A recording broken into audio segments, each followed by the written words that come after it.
Hello everyone, Rare Model Reviews here, and today we'll be looking at the SH Figuarts Android 20, aka Dr. Jerome.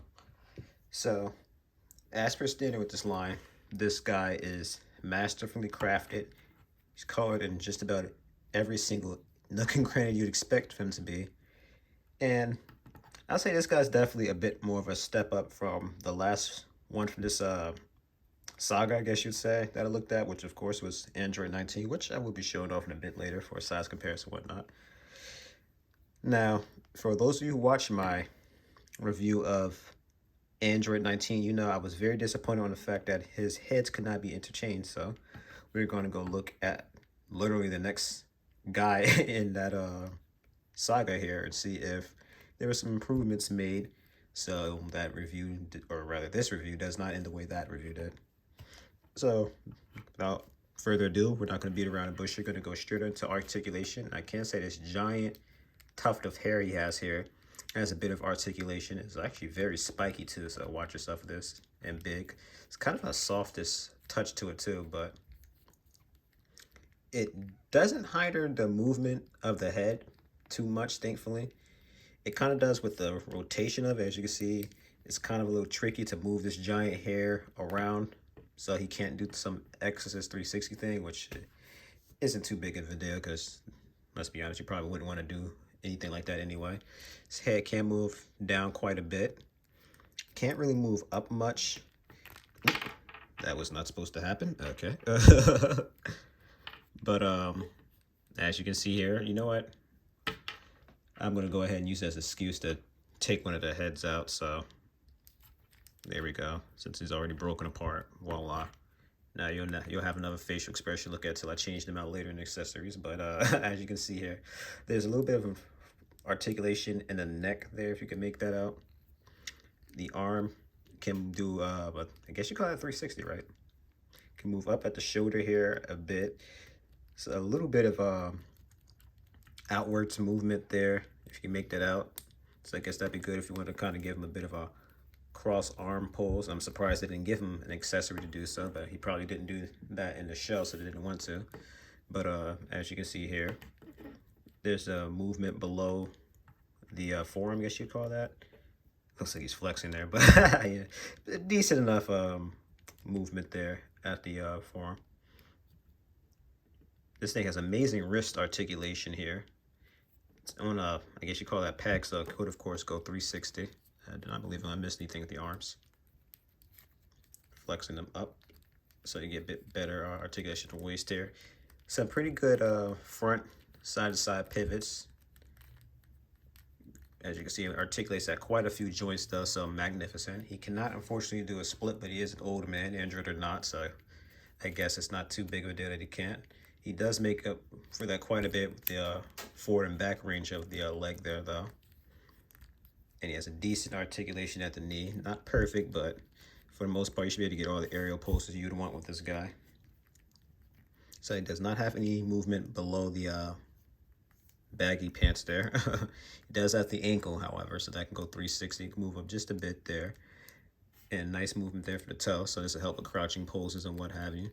So again, overall, I say he's a winner in articulation. You can do some pretty nice poses with him. Great balance too, as you can see. Just one shot, I got him to crouch down here with no effort. And this is like literally him just touching with his the bottom of his foot here, which isn't even totally planted at that. And the toes here, and he's standing up just fine. So even with this giant tuft of hair, he is very well weighted and balanced. So now let's go ahead and look at this guy and his accessories.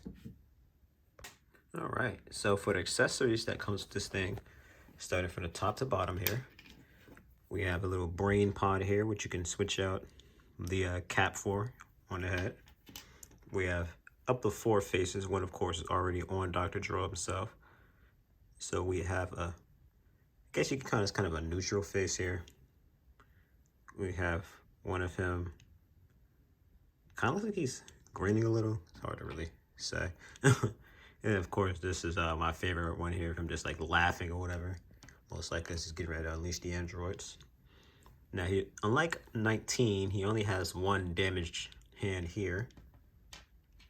He has a couple of karate chop hands here. And one thing I wanted to point out is you can see the little suction bit or energy bit or whatever from the bottom of the hand there.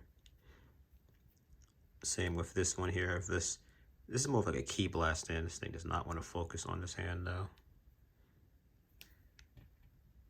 Now there's supposed to be two of this hand. Unfortunately, I dropped this thing before the review and I could not find this thing for the life of me, but no, this thing does come with two of these more key blast oriented hands.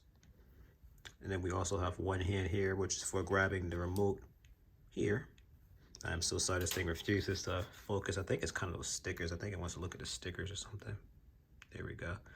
So we have this face here for the Super Saiyan Goku figure. I tried using this on my Super Saiyan 2 Goku and it does not work. I can confirm that right now. So I just want to show this off, but I'm not gonna be able to actually put this on Goku. Maybe if I could get a Super Saiyan 1, I'll be able to use that, but as of now, again, I can't use that for the review. So now let's look at all these things on Android 20 himself. Okay, so getting on into it, I guess we'll start off with the hat here. And I'm gonna change out one of his expressions while we're at it. I gotta do the crazy laughing one. I can't resist, so I'm gonna switch that out. I'm not gonna go too crazy with the explanation on how to change out the head. I already kind of did that earlier on when that mishap happened. But of course, replacing the brain pod is pretty simple. Just throw that on. I always feel like I'm doing it the wrong way. Hold on, let me make sure. No, I believe it is the other way. Let me see. No, okay, yeah, I was right the first time. Okay, so it won't go on unless you do it this way. Just making sure. But as you can see here, you now have his little brain pod here, which looks so funny. We, of course, have multiple different hands. So I guess I believe it's the left hand they want you to do. So you, of course, would just snatch that right on out there like so. And you get the remote here.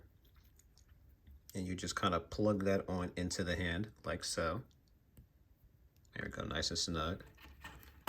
And then you spin that on inside the wrist there. Voila. Now you have him getting ready to activate his androids. And if I'm not mistaken, the other hand is for the right arm. I could be wrong. So I know one of them won't let you. Yeah, so it is for the right arm there. There we go. So for those of you who are curious, if you were to try to do it on this other arm, this part does not detach. It's only this one that has the arm that detach. I mean, it can come out of the socket like so on both sides. It's just, again, that little part here for the ruined hand, or arm rather. Only this side, the right side, comes out. This one does not.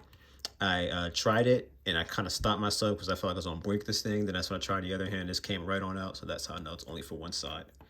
So again, keep that in mind. Only the right arm can be detached.